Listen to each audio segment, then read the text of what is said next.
अगली खबर है मऊ जिले से, जहां भारतीय जनता पार्टी चेयरमैन पद के प्रत्याशी से हुई चुनावी चर्चा। क्या खबर है, उत्तर प्रदेश के जनपद मऊ में आज 6 अक्टूबर 2022 को नगर महापालिका भारतीय जनता पार्टी चेयरमैन पद के प्रत्याशी त्रिवेणी प्रसाद, जो पेशे से वकील भी हैं, इन्होंने 2 बार चेयरमैन पद का चुनाव लड़ चुके हैं, जिसमें दोनों बार चेयरमैन पद का चुनाव हार गए और इस बार पूर्ण तैयारी के साथ कह रहे हैं कि इस बार मैं मऊ का नक्शा बदल दूंगा। देखिए मऊ से दीवान चंद गौतम की रिपोर्ट। सर आपका परिचय दें। मैं त्रिवेणी प्रसाद हूँ, पेशे से वकील हूँ, सामाजिक कार्यकर्ता हूँ और हमारी पारिवारिक पृष्ठभूमि जो है व्यवसायिक पृष्ठभूमि है और संघ राष्ट्रीय स्वयंसेवक संघ का पारिवारिक मेरा जो है पृष्ठभूमि है। और मैं मऊ जनपद के लिए, मऊ शहर के लिए, आम आदमी के लिए बचपन से ही मुझमें मेरे अग्रज लोगों ने, मेरे गार्जियन ने, मेरे माता पिताजी ने, मेरे पूर्वजों ने, मेरे दादाजी ने, सबने एक प्रेरणा भरी थी। मेरे 2000 का खानदान है आज के तारीख में। सबने प्रेरणा भरी थी कि बेटा तुमको समाज के लिए कुछ करना चाहिए और सेवा का क्षेत्र तुम्हारा बहुत अच्छा रहेगा। और आज तक मैं सेवा का ही कार्य कर रहा हूँ। अब इस समय वकालत के क्षेत्र में भी मैं क्या बेहतर कर सकता हूँ आम आदमी के लिए। आम आदमी जो बहुत परेशान है बेचारा, जिसको न्याय नहीं मिल पाता है, मेरे 2 कदम प्रयास से अगर मिल सकता है तो मैं प्रयास करता हूँ। आप एक वकील हो के पेशे थे, वो तो काफी अच्छा है समाज का कार्य करने के लिए, लेकिन आप क्यों आखिर नगर निकाय का चुनाव के लिए भावी प्रत्याशी हैं आप, और क्यों आपके माइंड में ये आया कि हम नगर पालिका चुनाव लड़ेंगे? देखिए, जब हम 14 वर्ष के उम्र के थे, 10वीं कक्षा के स्टूडेंट थे, तब भी मेरे अंदर एक नेतृत्व का गुण था। हम लोग आपस में डीएवी स्कूल में पढ़ते थे, गेंदा भड़बड़ खेलते थे, क्रिकेट खेलते थे और 5 मिनट का टाइम जो मिलता था, एक घंटी के गैप से दूसरे घंटी में जो गैप आता था टीचर के आने और जाने में, बदलने में 5 मिनट, उसमें हम जो कबड्डी खेल लिया करते थे। तुरंत हम लोग 5-5, 10-10 का ग्रुप बना लेते थे। तो लोगों ने और बच्चों ने और उस समय के हमारे मित्रों ने हम में नेतृत्व का गुण पाया और मैं ऐसे ही लोगों के साथ रहा। मुझे गोविंदाचार्य जी जो बहुत बड़े विचारक हैं, अंतर्राष्ट्रीय स्तर के सामाजिक विचारक हैं, उनका सानिध्य प्राप्त हुआ। माननीय रज्जू भैया जी का सानिध्य प्राप्त हुआ था सन 1987 में। दत्तोपंत ठेगड़ी जी जो अधिवक्ता परिषद के अंतर्राष्ट्रीय स्तर के विचारक और संस्थापक हैं, मजदूर संघ के संस्थापक, अंतिम जो शराब माफियाओं से मुक्ति दिलाया हूँ इस समाज को। उसके बाद आपको भदेसरा, औरंगाबाद चले जाइए, गोलौआ, डोमनपुरा तक पूरा 10 गांव की एक बस्ती है, 25,000 बुनकरों की बस्ती है। वहाँ बुनकर कोई और नहीं था। बुनकर का सबसे बड़ी आवश्यकता क्या है? बिजली। बिजली के लिए कौन लड़ाई कानून तक लड़ता है, हाई कोर्ट तक जाता है, धरना करता है, प्रदर्शन करता है, आंदोलन करता है। मैं सभी नेताओं को चुनौती नहीं देता हूँ, लेकिन मैं अपनी निगाह में सम्मानित हूँ। मुझे सम्मान अपने आप में मिलता है।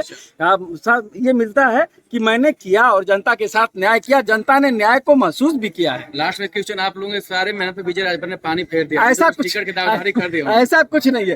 टिकट की दावेदारी करेंगे, बहुत अच्छी बात है। कोई ना कोई दावेदार, मरी हुई पार्टी नहीं है ना ये। भारतीय जनता पार्टी जिंदा पार्टी है। भारतीय जनता पार्टी ओम प्रकाश राजभर की पार्टी नहीं है भाई। भारतीय जनता पार्टी हिंदुस्तान की पार्टी और जिंदा पार्टी है। विजय राजभर तो सफल हो जाएंगे, हिंदू मुस्लिम वोट कर देंगे। नहीं, हिंदू मुस्लिम के नाम पर जनता नहीं बरगलाने वाली है। विजय राजभर मुसलमान हो, चाहे हिंदू हो, अमीर हो, चाहे गरीब हो, बुनकर हो, चाहे किसान हो, मजदूर हो, चाहे प्रबुद्ध हो, हर वर्ग त्रिवेणी प्रसाद के साथ है, साथ रहेगा। चुनाव तक मुझको सीमित मत करिए, हमारे व्यक्तित्व को चुनाव तक सीमित मत करिए भाई। मैं नगर पालिका जीतू ना जीतू, हो सकता है मैं बयान के साथ नहीं है। नहीं विजय नहीं आप हमसे नहीं कहते। विजय राजभर का ऐसा बयान हो ही नहीं सकता। मैं ये कह रहा हूँ, अगर ऐसा है तो मेरी जानकारी में नहीं है। ये समर्थन करेंगे? नहीं, ऐसा हो ही नहीं सकता। भारतीय जनता पार्टी का कोई कार्यकर्ता लूज टॉक नहीं कर सकता और देश को बांटने का कोई काम नहीं कर सकता। लेटर जारी कर सकता है ना? जाल फर्जी लेटर नहीं। अभी आपका फर्जी लेटर आजकल तो फर्जी लेटर पर राजनीति चल रही है। विजय राजभर को फर्जी घोषित कर रहे हैं। नहीं, फर्जी नहीं, विजय राजभर नहीं, फर्जी लेटर, उनके लेटर को घोषित कर रहा हूँ जिसको आप बता रहे हैं। मैं देखा और जानता नहीं। विजय राजभर का बयान आपको दिखा दिया तो उसका फर्जी घोषित करेंगे? नहीं, विजय राजभर का बयान दिखा दीजिए, मैं बताता हूँ आपको।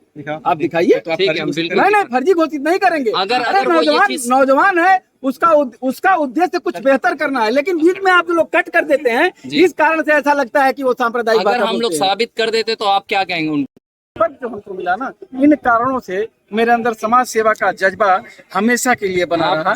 और बीच के दिनों में जब मैं विद्यार्थी जीवन में आया लखनऊ यूनिवर्सिटी में पढ़ाई करने के लिए, तो उस समय इकबाल चेयरमैन हमारे विधायक हुआ करते थे क्षेत्र के। इससे पहले खैरुल बसर अंसारी हुआ करते थे, निर्दल विधायक हुआ करते थे। इन लोगों का भी सानिध्य मिला हमको।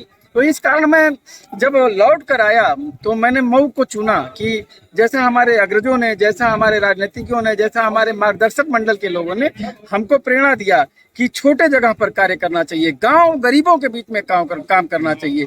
दिल्ली में आप जाकर काम नहीं कर सकते हो, आपको काम का अवसर, आपको मंच मिल सकता है, आपको पर्सनालिटी मिल सकती है, लेकिन काम जो होता है, जो चुनौतियां होती हैं, वो धरती पर होती हैं, वो गांव में होती हैं, वो गरीबों के बीच होती हैं। इसलिए मैंने मऊ शहर को चुना और गांव में गरीबों के बीच में काम किया और करता रहूंगा अनवरत। ये मेरा स्वभाव है, ये मेरी ड्यूटी नहीं है, व्यवसाय नहीं है, जिम्मेदारी नहीं है। चुनाव किस मकसद से और किन किन मुद्दों पे आप ये चुनाव लड़ेंगे? यह चुनाव देखिए 2 बार मैंने चुनाव हारा है जी। जनता के दिलों को। पिछली बार 40,000 वोट था। 40,000 वोट पाए थे। हाँ। दूसरी जनता के दिलों में हमने अपना जगह बनाया है इस सेवा करके ही। अब मैं चुनाव क्यों लड़ना चाहता हूँ, तो मैं समझता हूँ 2 कारण हो सकता है।